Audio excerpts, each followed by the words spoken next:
नमस्कार, आप देख रहे हैं सृजन, जहां हम ऐसे व्यक्तित्व एवं कृतित्व के बारे में बातें करते हैं जिन्होंने अपने विशाल व्यक्तित्व से हमारे मानस पटल पर अमिट छाप छोड़ी है। आज इसी क्रम में हम बातें करेंगे फणीश्वर नाथ रेणु के संबंध में। रेणु एक चमत्कारिक व्यक्तित्व थे। उन्होंने साहित्य के विभिन्न क्षेत्रों में अपना योगदान दिया। रेणु मिट्टी से जुड़े हुए थे, तो इसी विषय में और अधिक जानने के लिए हमने अपने स्टूडियो में दो खास मेहमानों को आमंत्रित किया है। डॉक्टर समर सिंह, हिंदी विभागाध्यक्ष एसएस मेमोरियल कॉलेज, और डॉक्टर जयप्रकाश पांडे, हिंदी विभागाध्यक्ष Sant Xavier college, Ranchi. Doctor Samar, सबसे पहले हम आपसे फणीश्वर नाथ रेणु की पारिवारिक पृष्ठभूमि के बारे में जानना चाहेंगे। खुशबू जी, हिंदी साहित्य में प्रेमचंद जी के बाद सर्वाधिक लोकप्रिय और ग्राम संस्कृति सरोकारों से जुड़ा हुआ कोई कहानीकार, लेखक या उपन्यासकार हुआ है तो वो रेणु जी हैं, फणीश्वर नाथ रेणु। और ये स्वयं भी बिहार के सुदूरवर्ती उत्तर पूर्वी क्षेत्र पूर्णिया जिले के आहोरी निहंग गांव में इनका जन्म हुआ था 4 मार्च 1921 को। इनका जन्म एक सामान्य परिवार में हुआ था। कृषक परिवार था। खेतीबाड़ी काफ़ी ठीक ठाक थी, लेकिन भगवान भरोसे कृषि कार्य होने के कारण बहुत ज़्यादा आर्थिक प्रचुरता नहीं थी। इनका बचपन, प्रारंभिक बचपन अभाव में ही बीता। इनके पिताजी का नाम शिलानाथ मंडल था, जो एक पिछड़ी हुई जाति से आते हैं और कृषक तो थे ही। इन्होंने स्वयं भी लिखा है कि मैं कृषक पुत्र हूँ। पिताजी एक किसान, मध्यम वर्गीय, बल्कि ठीक ठाक किसान कहे जा सकते हैं उस समय के। और इनकी माताजी का नाम पानू देवी था। इनका बचपन की जो प्रारंभिक शिक्षा है वो गांव से ही शुरू हुई, और गांव का जो विद्यालय था वहाँ से अपनी शिक्षा प्रारंभ करने के बाद थोड़ी ऊपर की शिक्षा प्राप्त करने के लिए ये विराटनगर के आदर्श महाविद्यालय में इनका नामांकन कराया गया। और वहीं इनके पिताजी के मित्र कृष्ण प्रसाद कोइराला जी थे, और उनके परिवार में ही रह कर के इनकी इंटर तक की शिक्षा हुई, हाई स्कूल तक की शिक्षा हुई। और बाद में उच्च शिक्षा के लिए ये विराटनगर पूर्णिया से फिर वाराणसी आ गए, काशी हिंदू विश्वविद्यालय में, और वहाँ इन्होंने प्रवेश लिया। और पढ़ाई के साथ साथ इसी बीच में इनका मन बहुत पढ़ाई में नहीं लगता था। ये बहुत अच्छे छात्र नहीं थे। गणित में इनकी बड़ी अरुचि थी, और इसलिए पिता की कई बार डांट भी खानी पड़ती थी। लेकिन सामाजिक संवेदनशील भावुक युवक होने के कारण इनकी अभिरुचि उस समय का जो आज़ादी का आंदोलन चल रहा था उसमें बहुत ज़्यादा थी। और इसी पढ़ने के दौरान ये जयप्रकाश नारायण जी के संपर्क में आए, और जयप्रकाश नारायण जी से जुड़ने के बाद समाजवादी गतिविधियों में इन्होंने बढ़ चढ़ करके हिस्सा लिया। और इसके बाद में फिर ये 1942 में स्वतंत्रता संग्राम के तहत जो भारत छोड़ो आंदोलन हुआ था उसमें सक्रिय भूमिका निभाई। इनके पिताजी भी स्वतंत्रता सेनानी थे। वो भी सामाजिक और इस प्रकार के आंदोलनों में बढ़ चढ़ करके हिस्से लिया करते थे। और वो भी खादी पहनते थे, घर में चरखा चलाया जाता था। तो कहीं ना कहीं ये रुचि उनके पिताजी से उनमें आई। पिताजी पारिवारिक पृष्ठभूमि से भी इनको मिली, और स्वयं जब उस समय का पूरा परिवेश ही देश का था, ऐसा था कि लगता था कि सब लोगों को आज़ादी के संग्राम में लगना चाहिए। तो विद्यार्थी, शिक्षक, सारे लोग जो अपनी अपनी रुचि के अनुसार और अपनी क्षमता के अनुसार जो जितना योगदान कर सकते थे तो करे, इन्होंने भी किया। और उसी क्रम में बाद में ये गिरफ्तार भी हुए, जेल भी गए, इनकी पढ़ाई छूट गई आगे की। लेकिन रचना धर्मिता इनके अंदर शुरू से थी, इसलिए कविताएं, कहानियाँ ये लिखना शुरू कर दी थी इन्होंने। जैसा कि डॉक्टर समर ने बताया कि इन्होंने रचनाएं और कविताएं भी लिखी, तो डॉक्टर जयप्रकाश जी आप हमें ये बताइए कि इनका साहित्य की ओर रुझान कब से हुआ और किस माध्यम में से ये साहित्य में आए? साहित्य के प्रति इनका रुझान बचपनावस्था से ही रहा है, और इनकी बहुत सारी कृतियाँ रही हैं, उपन्यास के क्षेत्र में, कहानी के क्षेत्र में, रिपोर्टाज के क्षेत्र में, संस्मरण के क्षेत्र में, कविता के क्षेत्र में इनकी विशिष्ट पहचान रही है। साथ ही साथ ये कहा जा सकता है कि इन्होंने जो सकारात्मक भूमिका अपनी रचनाओं में प्रस्तुत की है वो बिल्कुल हमारे लिए समीचीन है। सकारात्मक भूमिका से तात्पर्य है कि हम पॉजिटिव सोचें, नकारात्मक ना सोचें, कभी नहीं सोचें। नेगेटिव एटीट्यूड नहीं होना चाहिए, हमेशा सकारात्मक भूमिका होनी चाहिए, सकारात्मक दृष्टिकोण होना चाहिए। जिसका दृष्टिकोण सकारात्मक होता है उसे रात में भी प्रकाश दिखाई पड़ता है, उसे रोशनी दिखाई पड़ती है, उसे आशा की किरण दिखाई पड़ती है। लेकिन जिसकी भूमिका, जिसका दृष्टिकोण नकारात्मक होता है उसे दिन के उजाले में भी अंधेरा नज़र आता है।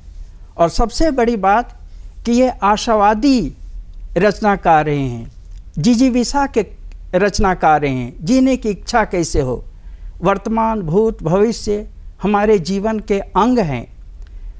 ये जो अतीत है हमारे मन मस्तिष्क में छाया रहता है। अतीत को हम कभी भुला नहीं सकते हैं, लेकिन अतीत को हमेशा याद रखना हमारे लिए ज़्यादा उपयुक्त नहीं होगा।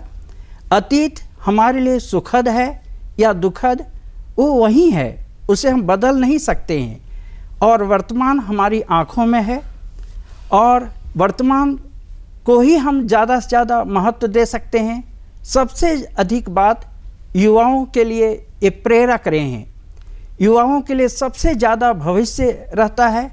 भविष्य उसके हाथों में है, उसकी मुट्ठी में है। भविष्य को वह भास्वर बनाना चाहता है, भविष्य को वह साकार करना चाहता है, सपने को वह पंख देना चाहता है। तो इनकी जो कृतियाँ हैं, रचना जो इनकी है, सारी रचनाओं के केंद्र में सकारात्मकता भी है, और साथ ही साथ युवा पीढ़ी के लिए, देश के नौजवानों के लिए, किसानों के लिए, विद्यार्थियों के लिए, आम लोगों के लिए एक सुखद संदेश भी है, संदेश भी देते थे। डॉक्टर समर, इसी क्रम में हम ये जानना चाहेंगे, जैसे फणीश्वर नाथ रेणु, ये नाम तो उन्हें बाद में मिला, लेकिन प्रारंभिक नाम उनका फणीश्वर नाथ मंडल था। तो फणीश्वर नाथ मंडल से रेणु तक का सफ़र क्या है, इसके पीछे क्या कहानी है, आप हमें बताएं। खुशबू जी, अच्छा प्रश्न आपने पूछा। फणीश्वर नाथ मंडल, चूँकि पिताजी शिलानाथ मंडल थे, और जैसा मैंने कहा कि उल्लेख मिलता है उनकी आत्मकथा में कि वो बिहार पूर्णिया ज़िले के, जिसे आजकल अररिया जिला कहा जा रहा है, वो क्षेत्र अररिया ज़िले में आता है इनका गांव। वहाँ का बड़ा ही पिछड़ा हुआ समाज था, धानुक जाति से थे ये, इसलिए परंपरागत जो शीर्षक था इनका उपनाम वो मंडल था। लेकिन अपनी शिक्षा के क्रम में ही जब इन्होंने साहित्यिक रचनाएं शुरू की, कविताएं, कहानियाँ, उपन्यास, आलेख, निबंध जब विभिन्न पत्र पत्रिकाओं में इनके छपने लगे, तो कोइराला जी जिनके यहाँ रह कर के इन्होंने हाई स्कूल तक की शिक्षा प्राप्त की हुई थी विराटनगर में, कृष्ण प्रसाद कोइराला जो इनके पिताजी के मित्र थे, उन्होंने कहा कि देखो तुम जमीन से जुड़े हुए रचनाकार हो, तुम माटी के रचनाकार हो, तुम धूलि के रचनाकार हो, और इसी माटी के सरोकारों को तुम अपने आलेखों में, अपनी कहानियों में, अपनी रचनाओं में उभारते हो, इसका चित्रांकन करते हो, इसका चरित्र चित्रण करते हो, तो तुम्हारे नाम के आगे एक साहित्यकार जैसा कुछ लगना चाहिए। तो मुझे ऐसा लगता है कि तुम फणीसुरनाथ मंडल लिखने की जगह पे फणीसुरनाथ रेणु लिखो तो ज़्यादा अच्छा होगा। और उन्हीं, चूँकि वो कृष्ण प्रसाद कोइराला भी बड़े सामाजिक और क्रांतिकारी व्यक्ति थे और उनको ये आदर्श मानते थे, तो उनका कहना ये ठुकरा नहीं सके, और फिर उन्होंने उसी दिन से फणीसुरनाथ रेणु लिखना शुरू कर दिया अपने नाम के आगे, और फिर इसके बाद में ये रेणु फणीसुरनाथ रेणु के नाम से ही ख्याति प्राप्त हुए, जाने जाने लगे। जैसा कि रेणु का मतलब होता है धूल जी, धूल से जुड़े हुए, मिट्टी से जुड़े हुए, तो इसी संदर्भ में उनकी एक उपन्यास आई थी मैला आंचल, जिसके लिए इन्हें पद्मश्री से सम्मानित भी किया गया, तो इसका संदर्भ हमें बताएं।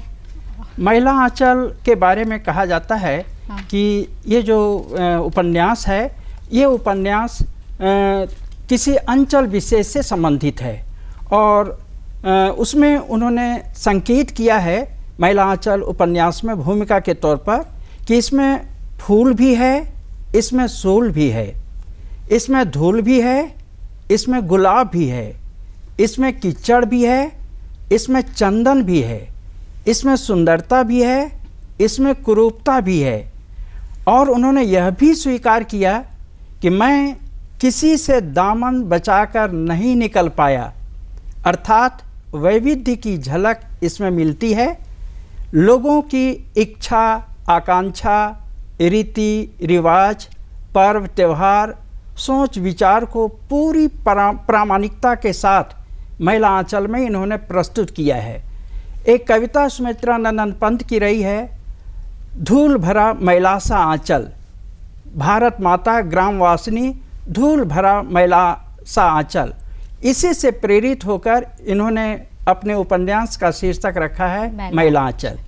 जी डॉक्टर समर, जैसा कि डॉक्टर जयप्रकाश ने बताया कि उनसे प्रेरणा लेके, उनकी कविताओं से प्रेरणा लेके मैला आंचल शीर्षक रखा गया, तो फणीश्वरनाथ रेणु जो कि बहुत चर्चित उपन्यास है मैला आंचल, तो इसके बारे में हमें और हमारे दर्शकों को कुछ बताएं। देखिए, ज़्यादातर लेखकों ने, उपन्यासकारों ने अपनी कहानियों और अपने उपन्यासों का कोई ना कोई नायक चुना है, लेकिन इनका जो मैला आंचल है वो बड़ा ही काव्यात्मक भी है, बड़ा ही उसकी भाषा सरल, सहज और ग्रामीण भाषा है, आंचलिक भाषा है। और मेरीगंज गांव एक है जिसको केंद्र बना करके इन्होंने मैला आंचल की रचना की है।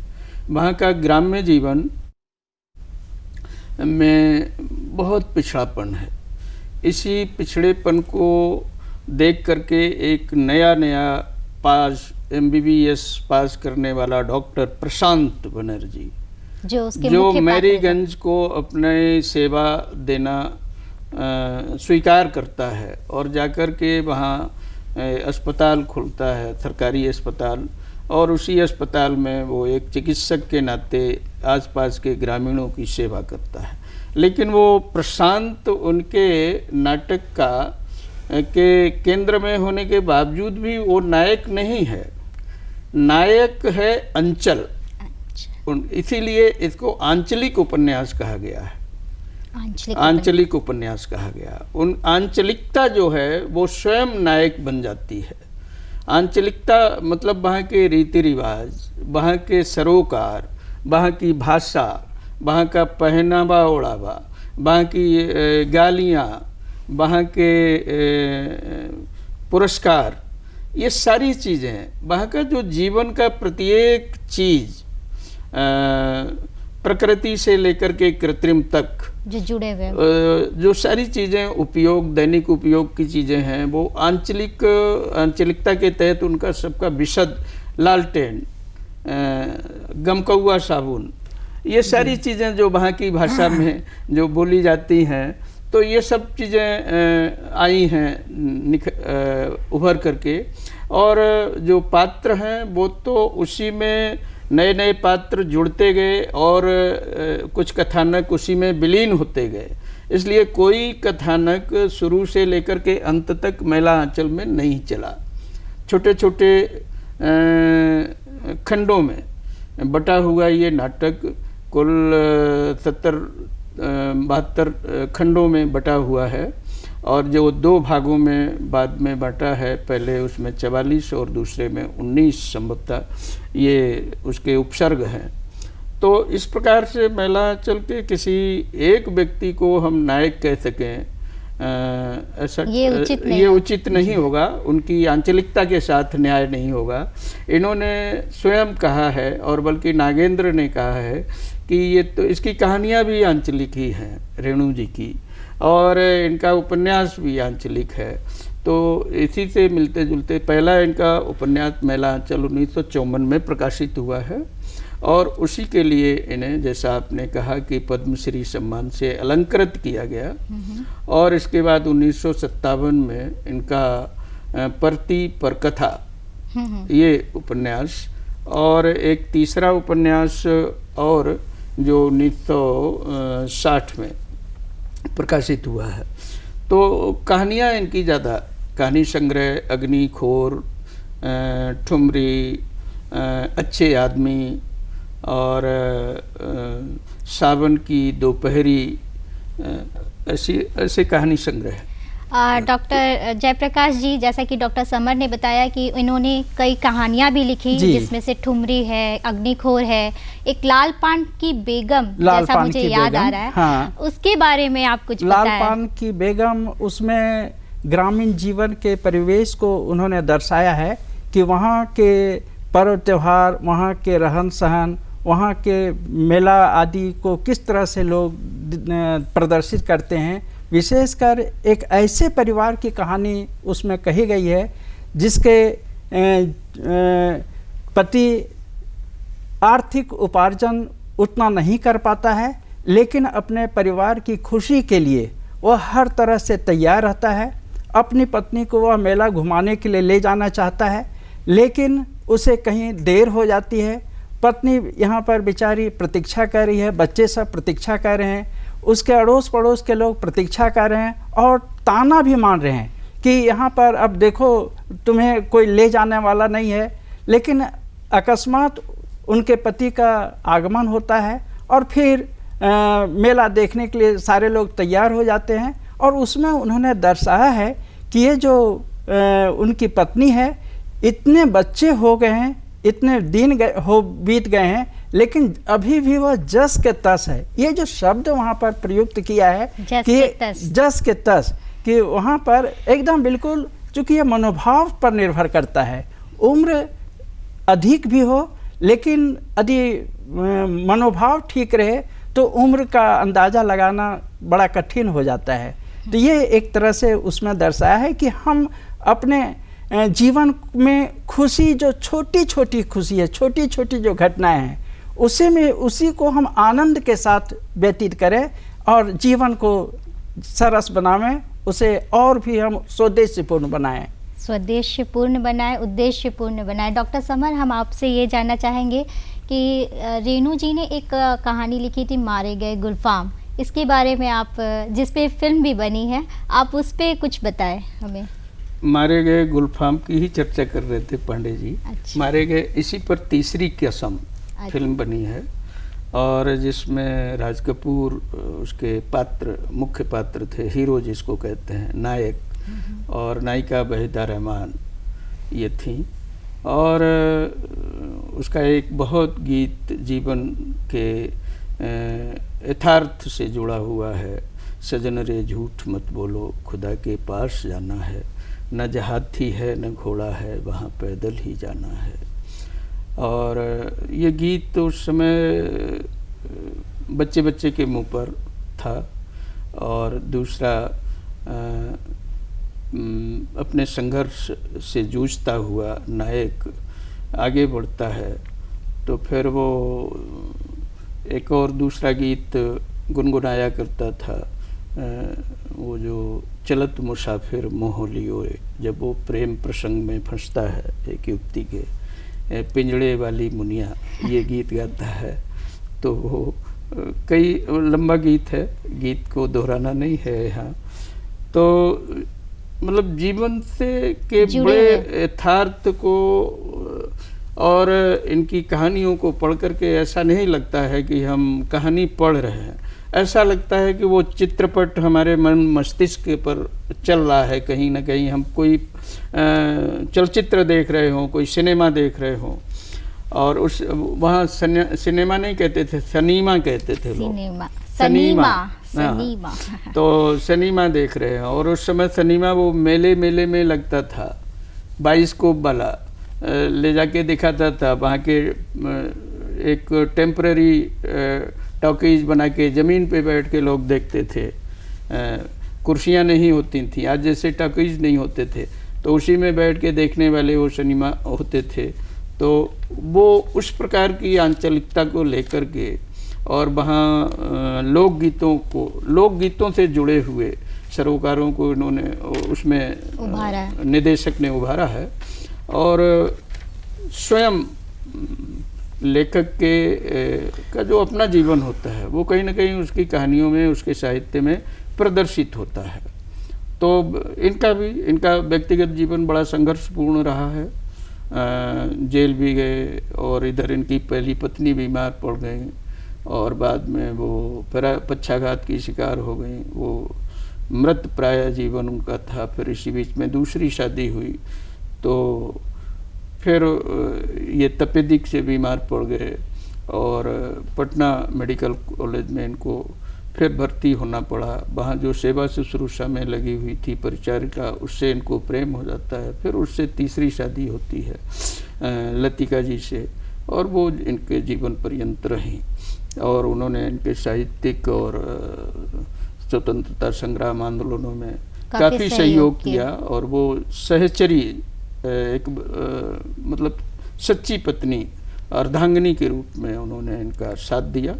और इस प्रकार से अल्पायु में ही, हालांकि कोई बहुत अधिक उम्र नहीं हुई थी, 56 वर्ष की अवस्था में ही वो यहाँ से चले गए। यदि थोड़ी आयु और उनको मिलती तो साहित्य के क्षेत्र में और देश के राजनीतिक क्षेत्र में। और ये व्यक्ति आत्मकेंद्रित व्यक्ति नहीं थे, ये समाज को लेकर के चलने वाले व्यक्ति थे। समाज के दुख के साथ दुखी, समाज की संवेदनाओं के साथ अपने को जोड़ करके रखने वाला। नहीं तो जिसने आज़ादी में इतना सारा योगदान किया हो, वो उसे तो मंत्री बनना चाहिए था, उसे तो विधायक सांसद बनना चाहिए था। जैसा कि डॉक्टर समर ने बताया कि वो चमत्कारिक व्यक्तित्व थे, तो इसी संदर्भ में उन्होंने एक शालीन लेखक के रूप में ऋण जल धन जल लिखा। तो इस संदर्भ में हमें कुछ बताएं। ये जो रचना है इनकी, तो इसकी भूमिका इन्होंने लिखी, और भूमिका किताब में प्रकाशित होनी थी, और इन्होंने डाक से भूमिका प्रकाशक के पास भेजी, लेकिन भूमिका मिली नहीं। अंत में किताब बिना भूमिका की प्रकाशित हो गई। तो ये एक तरह से इनके लिए बहुत दुखदाई रहा कि भूमिका तक नहीं लिख पाई। एक बात और भी कही जा सकती है कि इनका जो विराट व्यक्तित्व रहा है, विराट कृतित्व रहा है, उसके बारे में एक पंक्ति इस संदर्भ में कही जा सकती है कि तेरा विराट यह रूप, तेरा विराट यह रूप कल्पना पट पर नहीं समाता है, तेरा विराट यह रूप कल्पना पट पर नहीं समाता है, जितना कुछ कहूँ मगर कहने को शेष बहुत रह जाता है। तो ये ऐसे बहुआयामी व्यक्तित्व के धनी रचनाकार हैं, कृतिकार रहे हैं, जिनकी प्रशंसा जितनी की जाए कम है, इनके बारे में जितना कुछ भी कहा जाए बहुत कम है। लेकिन एक किताब की भूमिका जब नहीं पहुंच पाई तो बहुत इन्हें दुख मिला। दुख हुआ, लेकिन इनकी कहानियों में ऐसा जुड़ाव होता था कि लोग जुड़ जाते थे जी। बिना भूमिका के भी वो कहानी बहुत जी। प्रसिद्धि हासिल कर ली। डॉक्टर समर, मैं आपसे ये जानना चाहूँगी कि अंतिम दिनों में इनकी यात्रा, इनका जीवन कैसा रहा? अंतिम दिनों में बहुत सुखद नहीं रहा। एक हैप्पी लाइफ जिसको हम कहते हैं, एक संतुष्ट जिंदगी, वो नहीं रही, क्योंकि इन्होंने अपने लिए कभी कुछ चाहा नहीं, कुछ मांगा नहीं, और सरकारी यातनाओं, जेल जाने के बाद फिर ये अस्वस्थ रहे। इनका स्वास्थ्य क्षीण हो गया था और घर की बहुत अधिक आर्थिक स्थिति संपन्न नहीं थी, लेकिन विपन्न भी नहीं थी। लेकिन एक ग्राम जीवन जिस तरह से अभावग्रस्त और मध्यम वर्गीय जो जीवन होता है गांव का, उसमें कोई ना कोई तो अभाव हमेशा बना रहता है। तो वो इनकी भी ज़िंदगी में देखने को मिलता है, और कोई नहीं जानता था कि इतनी जल्दी ये हमारे बीच से चले जाएंगे। लेकिन अपने संघर्ष के कारण, अपने उसके कारण ये जिजीविषा और अपनी जो इनकी जूझने की क्षमता थी, व्यक्तिगत संघर्ष करने की क्षमता थी, उसकी वजह से ये कई बार अपने उस स्वास्थ्य पर, ध्यान नहीं दे अपने पाते, परिवार पर जो अपेक्षित ध्यान दिया जाना चाहिए था वो नहीं दे पाए। ये अपने, यहाँ तक कि लिखा गया है इनकी आत्मकथा में, ये अपने बच्चों की शिक्षा दीक्षा पर भी ध्यान नहीं दे पाए। आज कोई नहीं जानता है कि फला फला इनका बेटा है, जबकि इतने बड़े रचनाकार थे। और मैला आंचल जैसा, प्रारंभ में ही मैंने बताया कि प्रेमचंद जी के बाद ग्राम्य जीवन पर लिखने वाला दूसरा कोई साहित्यकार है तो वो रेणु जी हैं। रेणु जी, बिल्कुल। रेणु जी के बारे में जितना कहा जाए वो शेष है, जैसा कि डॉक्टर समर ने भी बताया और डॉक्टर जयप्रकाश ने भी हमें रेणु जी के बारे में इतनी सारी अच्छी जानकारियाँ दी। रेणु जी बहुमुखी प्रतिभा के धनी थे, एक चमत्कारिक व्यक्तित्व थे। उन्होंने अपनी हर कहानियों में गाँव के जीवन को समेट कर रखा। आपने हमें फणीश्वर नाथ रेणु जी के बारे में इतनी अच्छी जानकारियाँ दी, इसके लिए बहुत बहुत धन्यवाद।